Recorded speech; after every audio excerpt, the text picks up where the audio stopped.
If you're a podcast host, listen up, this one's for you. My name is Allie Jackson. I'm the host of Finding Mr. Height, a dating and relationship podcast that I've been doing for 4 years now, sharing my positive and practical approach to dating that's built on my own life experience. And I wanted to share another experience that I've had, my secret behind monetizing my show. It's called Red Circle, and I was just telling my colleague about how much I love their platform. With Red Circle, not only am I getting a seamless hosting experience, but I also love the support I receive in ad sales. It's not just typical ad sales either. It's targeted opportunities based on my show and my life. And the platform is super simple. You just set your preferences and Red Circle matches you with sponsors that align with your show. You can vet every opportunity and their platform gives you great analytics. More recently too, my Red Circle team has brought me opportunities outside of my podcast on social media to really augment the podcast partnerships, bring them full circle. I just can't recommend them enough. If you want to give it a try, go to redcircle.com to get your free trial. That's redcircle.com for a free trial.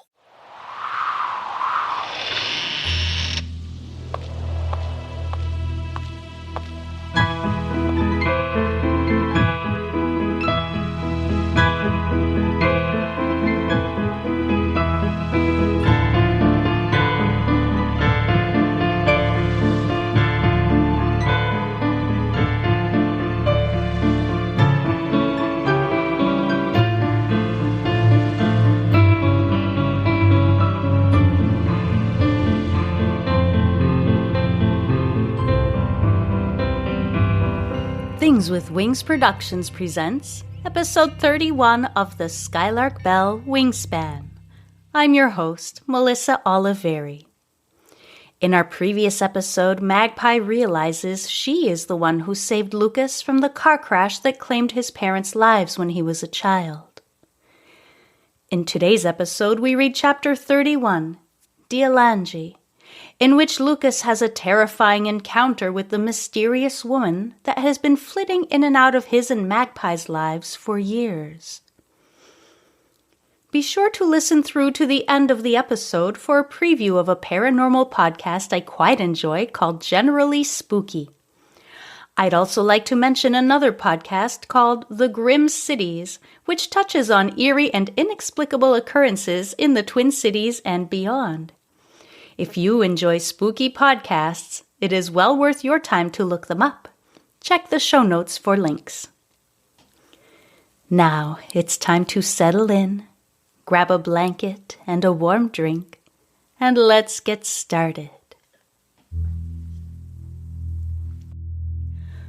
Lucas stands in the forest, unsure what to do next. Now that their plan has worked, at least to the point where Magpie was able to travel from present-day Scotland, he feels a bit lost. The gnawing thought at the back of his mind that they didn't really think this through starts taking hold. How would he know if Magpie was successful in preventing him and Cormorant from going for a ride that fateful day? Would he come back to Carnifex's house and find her, Manon, Alfred, and Cormorant all restored to the age they were when he left? Was it still 2049 right now? Or had he also somehow slipped back 30 years without realizing it?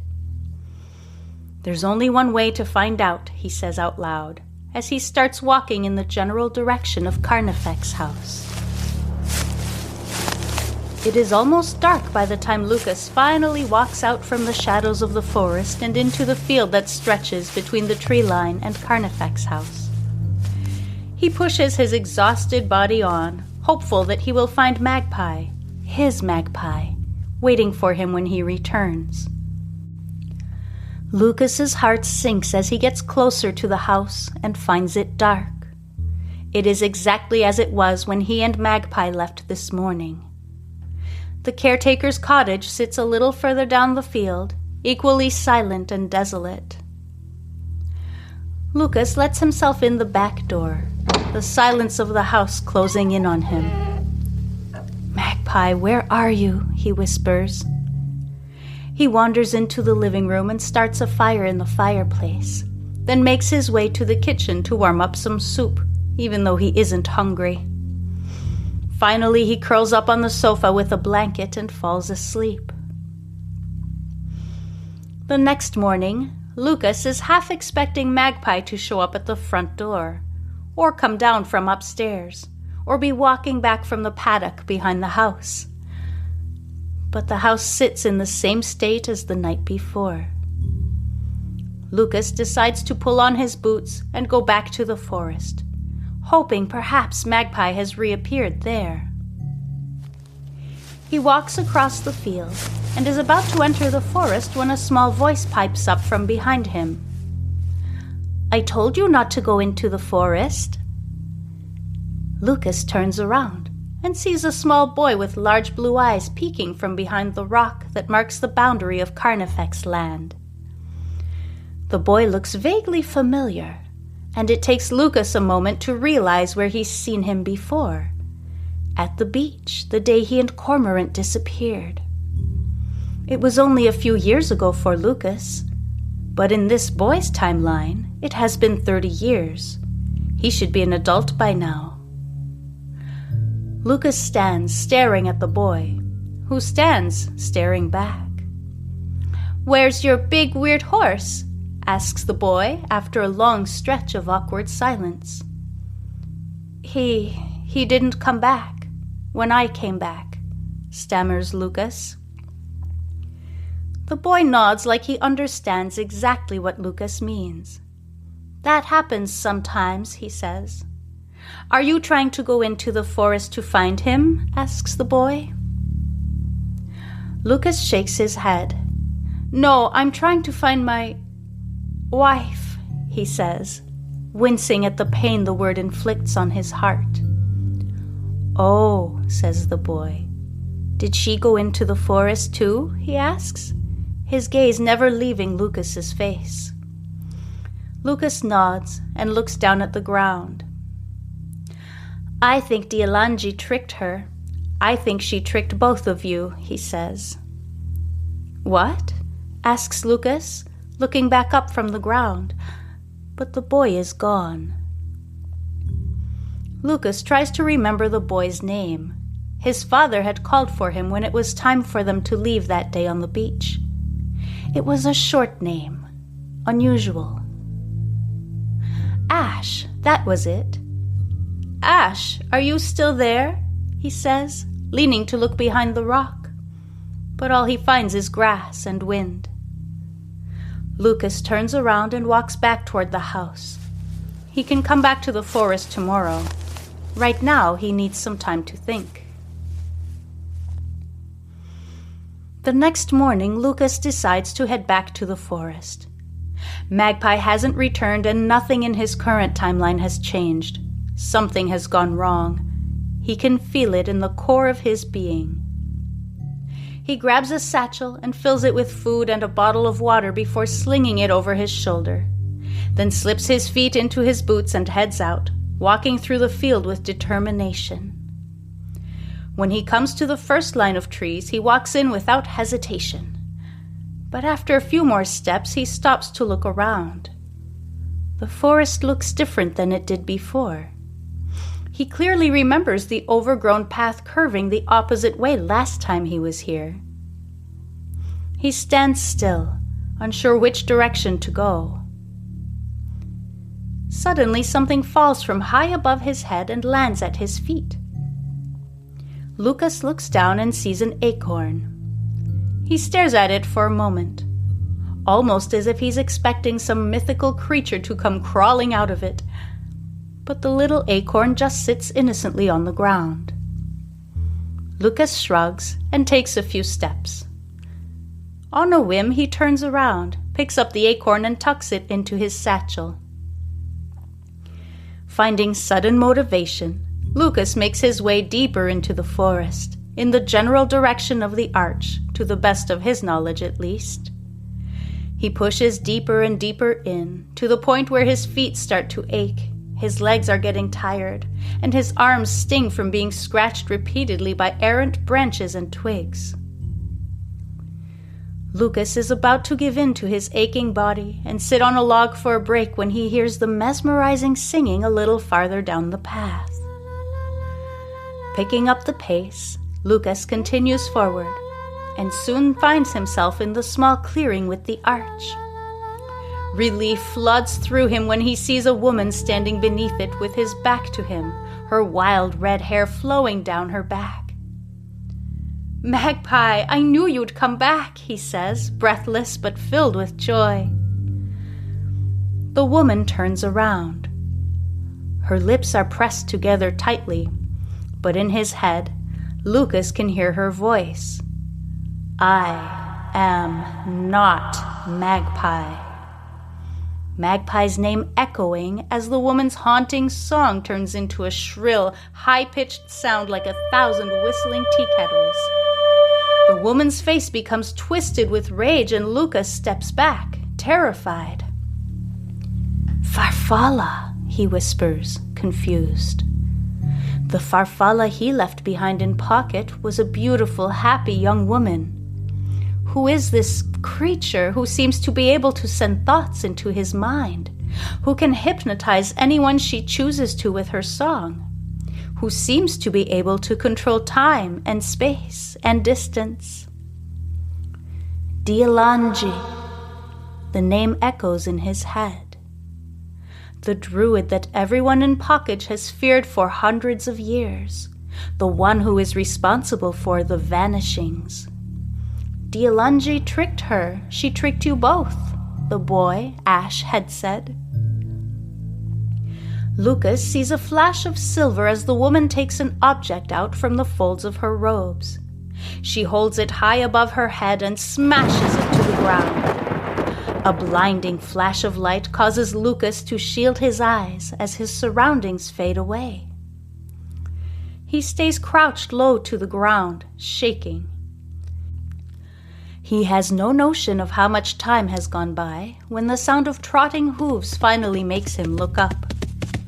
He is still outside, leaning against the side of a wooden building, his feet firmly placed on the dirt road. Lucas stands up and walks around the building to see if there is a sign on it that might help him figure out where he is. His heart stops when he sees Bunting's General Store, now open.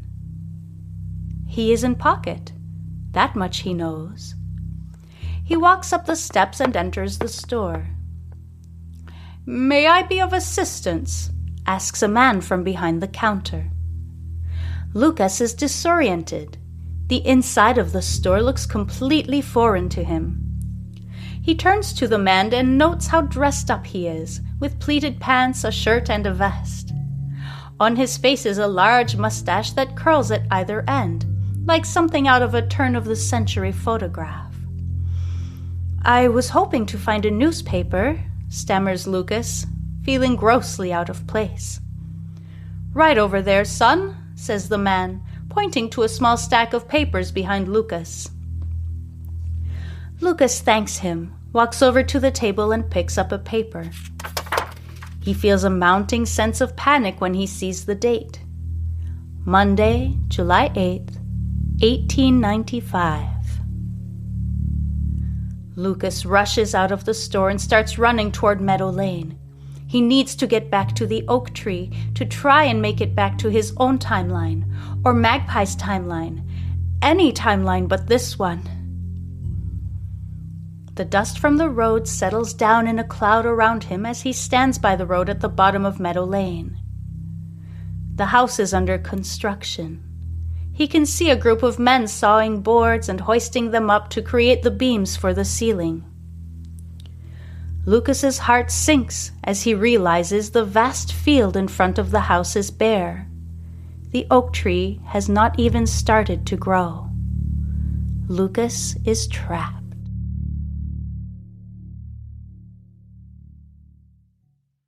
Thank you so much for listening. Join me next week for Wingspan Chapter 32, today's special, in which Magpie once again finds herself in the town of Pocket, where she comes to a startling and devastating realization. The Skylark Bell is brought to you by Phaeton Starling Publishing and features original music by Canal. If you're enjoying this story, please consider leaving a rating on Spotify or a review on Apple Podcasts. They help give the podcast visibility so others can find and enjoy the story. You can also support my work by subscribing to Patreon, where you get early access to episodes as well as MP3 downloads of the music, artwork, behind-the-scenes videos, and more.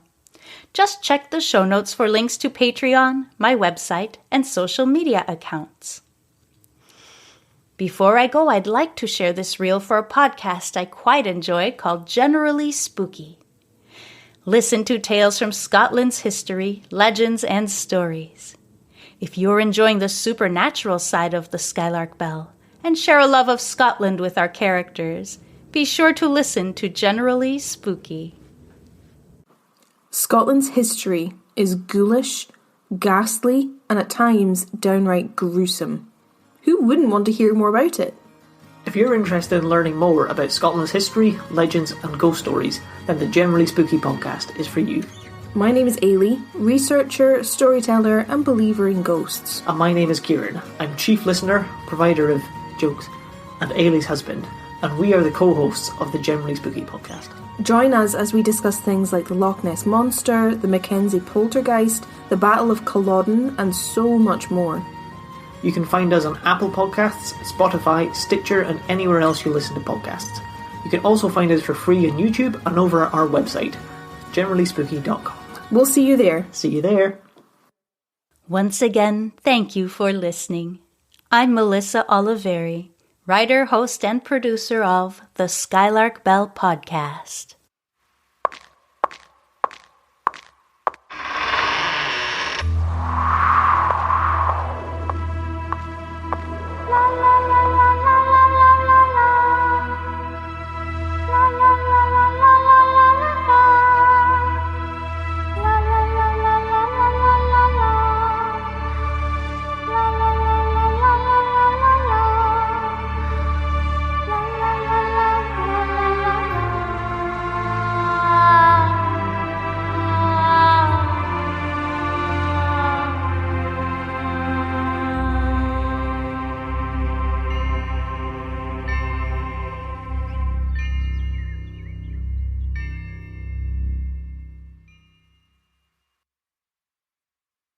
If you're a podcast host, listen up, this one's for you. My name is Allie Jackson. I'm the host of Finding Mr. Height, a dating and relationship podcast that I've been doing for 4 years now, sharing my positive and practical approach to dating that's built on my own life experience. And I wanted to share another experience that I've had, my secret behind monetizing my show. It's called Red Circle, and I was just telling my colleague about how much I love their platform. With Red Circle, not only am I getting a seamless hosting experience, but I also love the support I receive in ad sales. It's not just typical ad sales either. It's targeted opportunities based on my show and my life. And the platform is super simple. You just set your preferences and Red Circle matches you with sponsors that align with your show. You can vet every opportunity and their platform gives you great analytics. More recently too, my Red Circle team has brought me opportunities outside of my podcast on social media to really augment the podcast partnerships, bring them full circle. I just can't recommend them enough. If you want to give it a try, go to redcircle.com to get your free trial. That's redcircle.com for a free trial.